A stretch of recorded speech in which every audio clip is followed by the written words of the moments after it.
2013-14 வரைக்கும் யூபிஏ ஆட்சி இருந்தது.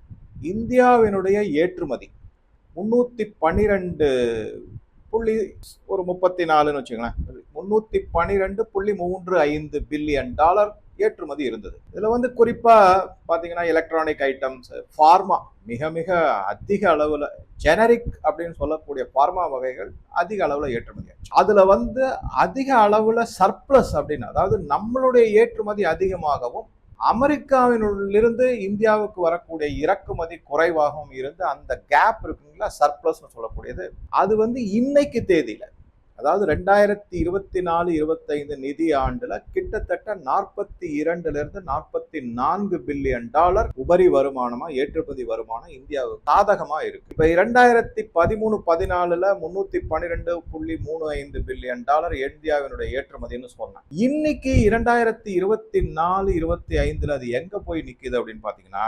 825 பில்லியன் டாலர் அது அதிகரிச்சிருக்கு.